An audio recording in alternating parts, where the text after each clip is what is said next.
Good morning everyone and welcome back to my channel. Today we will see this exercise that basically is organized in order to explain a particular component of flexibility plugin that is very interesting. And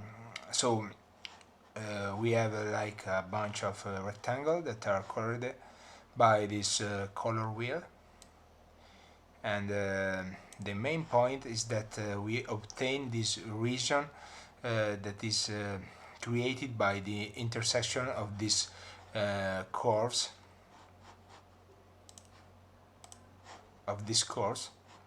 and it's done in a very easy way. So first of all, we are going to create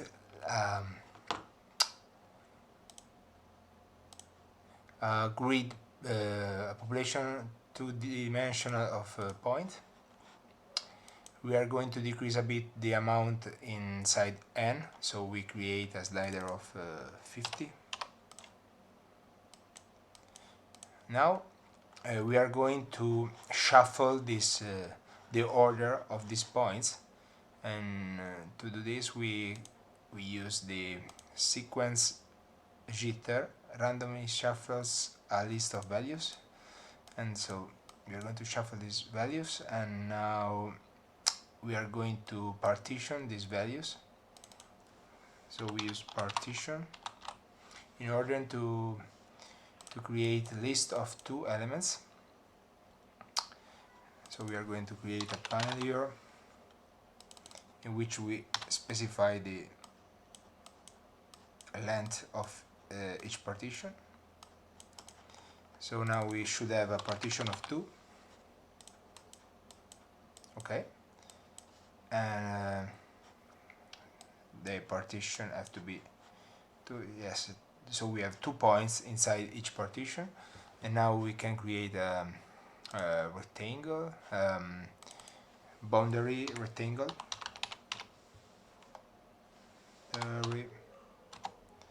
rectangle,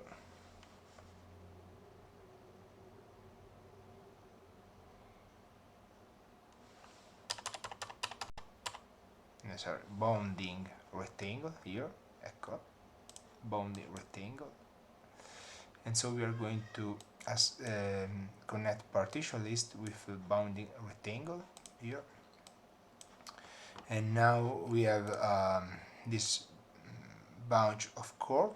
So we open flexibility here, and inside the curve panel we can use curve region 3,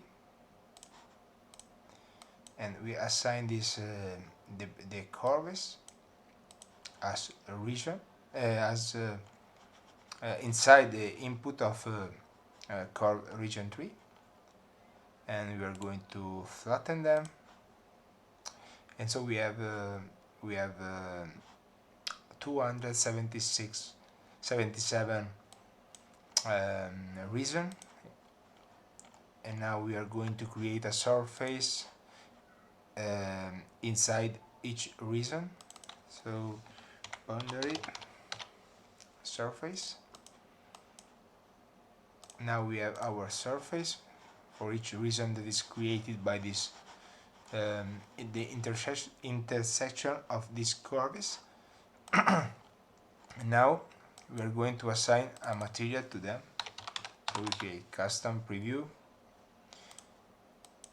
and we assign the S output to the G input, and then we are going to create a material. We only assign the color, and to do this we use a color wheel.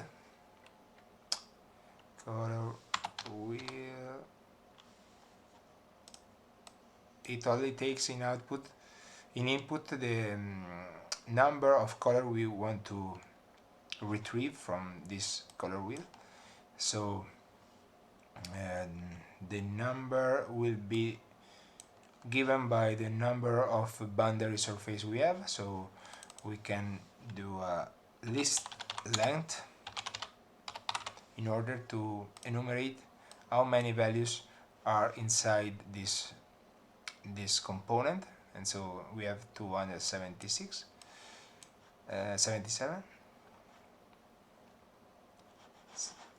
and so the output will be our material, and this is our result. So we are going to disable the preview of all the other component, and this is our result. If we change the position of the wheel, naturally it will change the color, but basically the main operation is made by this component that is going to create a region and split the region by this bunch of curves. Otherwise you should work with the intersection of the curve and then join all the perimeter of each region. So it could be a very great time saver. If you like the channel, please subscribe, and good day and good work.